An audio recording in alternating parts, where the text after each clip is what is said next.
Everybody, welcome back to another fun and exciting Algebra 1 class. Today we are going to be starting chapter number 7, and that's exciting because that means it's the second half of the book. And so we've finished the midterms, we're on to the second half, so congratulations, you made it to the second half of Algebra. 7.1 starts on page 226, page 226. All right, today I want to answer the question. Let's look down here. It says, what is a factor? And I think if you can like understand this, if you can get this, you'll understand everything else in the whole chapter. Okay, if you struggle with this first key concept, then you are going to struggle in the rest of the chapter because you're going to keep thinking, what am I doing here? I don't really get it. But if you can understand what is a factor, if you can answer that question and you can get it and you can really kind of internalize it right here, then we're going to have success in this chapter. So let's really work hard today. It'll be a short lesson, but it's an important lesson. So let's answer that question. What is a factor? Well, I wrote this down. It's in an ingredient. What do I mean by that? Let's say you're going to make a cake, all right? So in order to make a cake, you have to have some ingredients.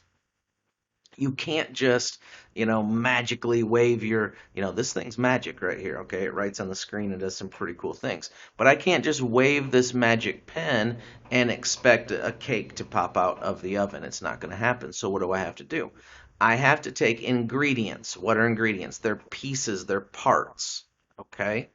It's something used to make something else. That's an ingredient, okay? It's a part.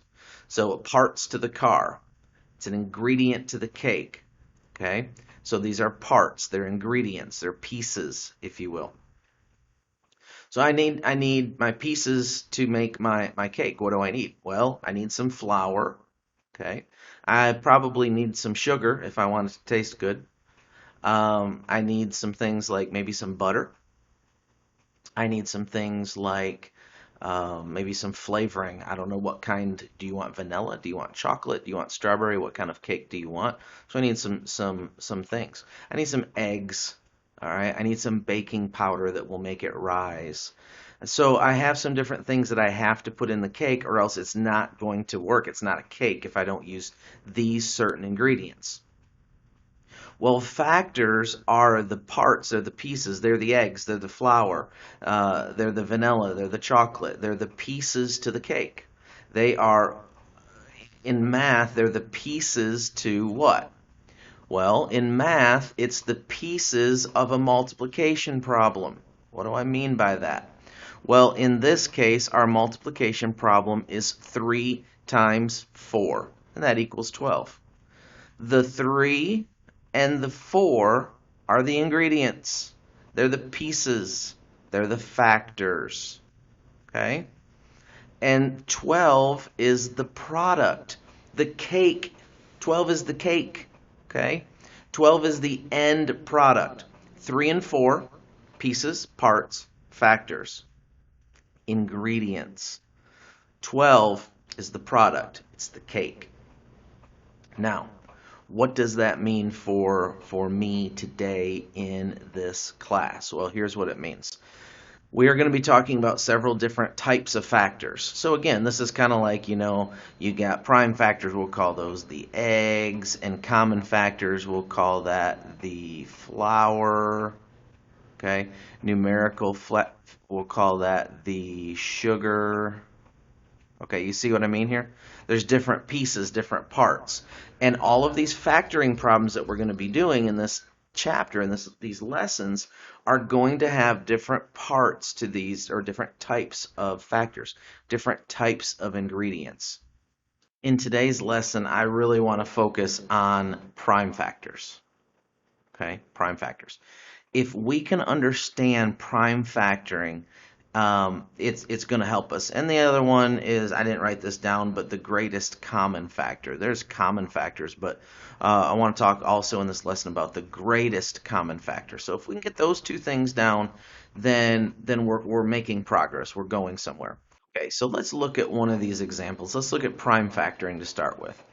Let's take, there's an interesting concept in mathematics. It's called it's there on page 227. It's called the fundamental theorem of arithmetic. And one of the things that that says is that every single number, every number, can be broken. I say every single number, zero, every composite number, every number that's not prime, put it that way. So the number 4, the number 6, any number that's not prime, can be broken down into factors and into specifically prime factors. And so let's do one. Let's go ahead and look at. We'll just pick any number. In fact, the one in the book they give you 90. So let's look at the number 90. How can we break that down into what's called prime factors? Well, they really give you two ways to do it in the book. One of the ways is like a Christmas tree looking thing, and I don't love that way. It's okay, but if you want to do it Christmas tree looking thing, that's fine. I like to do it with this upside down division. For me, it seems to work out better. You always start with the lowest prime number. Okay, 1 is not a prime number. 1 is also not a composite number. 1 is just 1. But the lowest prime number is 2. And you always try 2. Maybe it doesn't work and you have to go to 3 or you have to go to 5, something like that. But 2, we'll start with 2. And you try to divide 2 into 90. Well, 2 does go into 90. It goes 4, 45. And then we do it again. Well, this time 2 doesn't work. 2 doesn't go into 45. So we'd have to try a 3. Let's try 3. 3 goes into that. Yes, it does. It goes 15 times. So now we're going to try a 3 again because 2 doesn't go into that. And here's the way it works. If 2 doesn't go into it, 2's never going to go back into it again. You're never going to come back to the 2. So that's why I always start with the 2 and then work my way up, because then you just keep going until you get the solution. So 3 goes into 15 5 times. Well, guess what? 5 is prime. So there's our prime factorization of 90. 2 times 3 times 3 times 5. Now, if we do that, if we multiply that up, it will give us 90.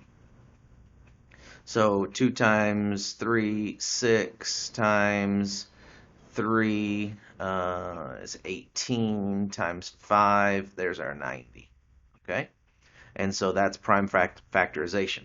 What does that mean? Here's what that means. Let's go back to our prime factors. Our prime factors right here, these are the ingredients. So when we put 2 times 3 times 3 times 5 and stir it all up, okay, out comes the cake. What's the cake? 90. 90 is the product, okay? That's the finished product. That's the cake. What are the eggs and the flour and the sugar? 2, 3, 3, 5. Those are the pieces. Those are the parts of the problem, okay? All right, the next thing I want to talk about is the common factor, or the greatest common factor. If you look in your book on 227, you will see there where it talks about the GCF, the greatest common factor, GCF. Now, what is a GCF? What does that mean? Well, let's just break down the words. What does greatest mean? Well, you could say that's the biggest. All right? So greatest means biggest or largest. Common. If something is common, then it is the same. We'll call it the same. Similar or the same. And what is the F factor? What is a factor? Well, we said that those were ingredients.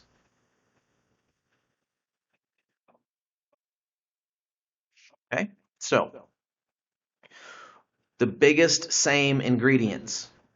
Okay. Interesting.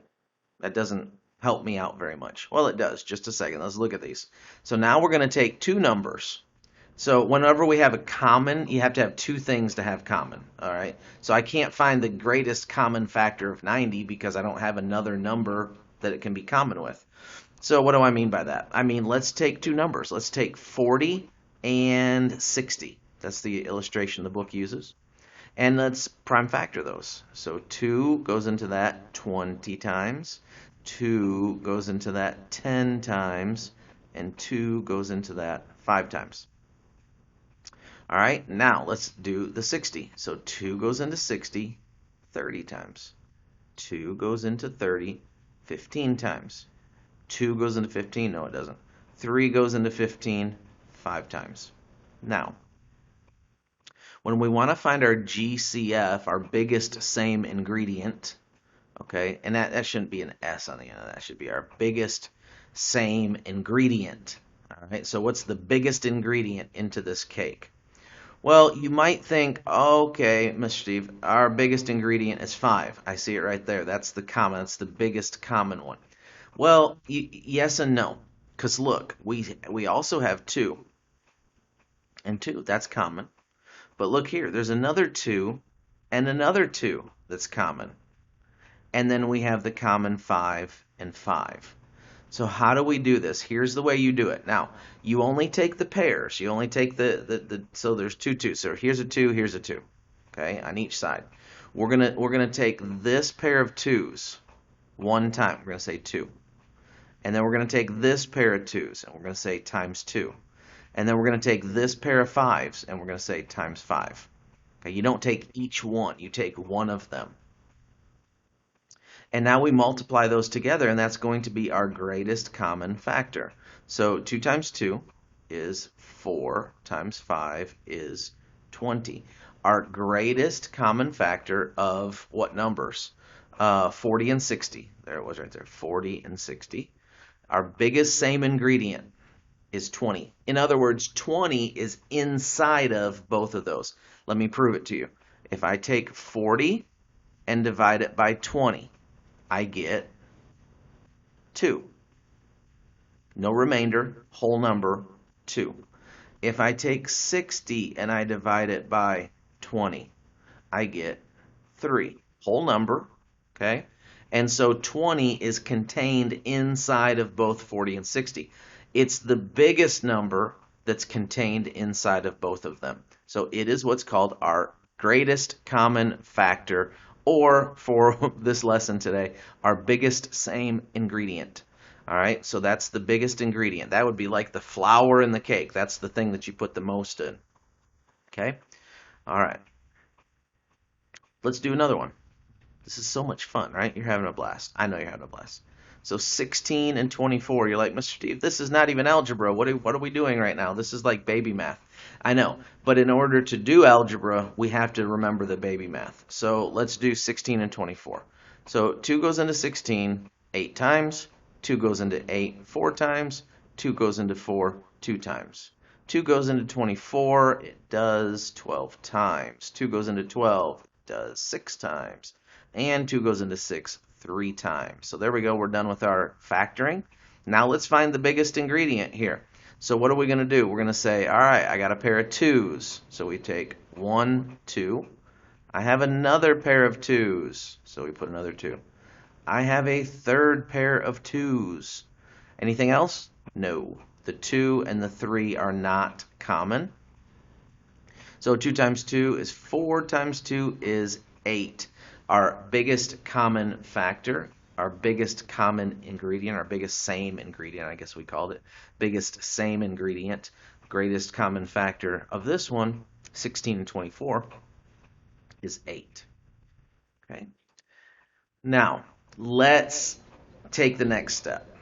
All right. I told you it was going to be a short video, and now it's not a short video, but I'm trying to really make sure you get this.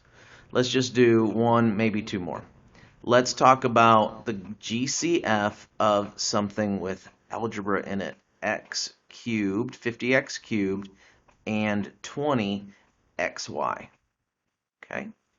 So the first thing I want to do is we're going to find the GCF of the number first, and then we'll come back and find the GCF of the letter. Okay? So let's just go ahead and do these. 2 goes into that, 25, 5, and 5. So 2, 5, and 5. 2 goes into that, 10. 2 goes into that, 5. So what's our common? 2 and 2, 5 and 5. Okay, these ones are not common. So 2 times 2, 2 times 5. So we take 1, 2, and 1, 5. And so our GCF is 10. So the GCF of the numbers is 10. So it's a GCF, greatest common factor, is 10. But we're not done yet. Why not? Because we have these letters over here. So what is the greatest common factor of this? Well, we have to kind of think about, well, what are we looking at? What are we looking at right there? Here's what that is. That is x times x times x. That's what x cubed means. What does this mean? Well, it means x times y. So let's do the same thing that we did over here with the numbers, and let's circle the common ones. X and x. That's it. We're done. Because there's only x and x. There's nothing else common. That x isn't common, that x isn't common, and that y isn't common. So how many times would we write the x? There's a pair, so we'd write it one time. So 10x is our greatest common factor. Okay? Now, some of you are thinking, well, I don't really understand what you just did there. So let's do one more, and let's try to take in, especially with probably you're comfortable with the numbers. You've done the numbers for a long time, but now we're adding the letters to it. So let's try one more. 12x to the 7th, y cubed. All right, and then the other one is 15x to the 4th, y to the 13th. On this one, I'm going to show you a shortcut, and you're going to love it. Okay, you're going to love it. All right, so what do I want to do here? I want to divide by 2, and that gives me 6. And I want to divide by 2, and that gives me 3. I'm done with that one, because as soon as you get to a prime, you're done. So here, I'm just 2. 2 doesn't work. 3 works, and that gives me 5. So check this out. 3 and 3. That's it. My GCF is 3 for the number. What is it for the letters? Well, let's look at it. What do I have here? Well, I'm not going to write it out, but I have x times x times x times x times x 7 times. You know what? Let me write it out. X times x times x times x times x times x times x. I think that's 7. Okay, 3, 4, yeah, that's 7. Okay. And then over here, what do I have? X times x times x times x. All right, I'm doing this to help you see something. All right, so what I want to do is I want to say, okay, I have 1 common pair. I have 2 common pairs. I have 3 common pairs. I have 4 common pairs. So my answer would be x to the 4th down here. Now let me show you something. So when we look at our x's up here, x to the 4th and x to the 7th, I'm just going to tell you a little hack right here. It will always be the lesser one. And you say, wait a second, I thought it was the greatest common factor. I thought it was the greatest. So I want to take the 7. A lot of students try to take the 7 right there, and they say, oh, it's x to the 7th. No, no, no. It's the greatest common. So these have to be common in both. How many are common in both? The 4, the lesser one. That's what's common in both. Okay? So 4x4. So let's not even write the y's out. Let's just take that shortcut right there and say, okay, x13 and x3. Which one's the lesser one? x3, or excuse me, y3. So we're just going to write y to the 3rd. Done. Done. That's it. You can check me if you want to. You can write out 13 y's if you like, but you're only going to circle 3 of them. Why? Because there's only 3 of them in this one. Y, y, y. Okay, and so you're going to circle y, y, y here, and you're going to circle y, y, y here. And then if you write out 13 of these things, they're not going to be circled. So the only thing that's common is 3 of them. That's how you do the letters.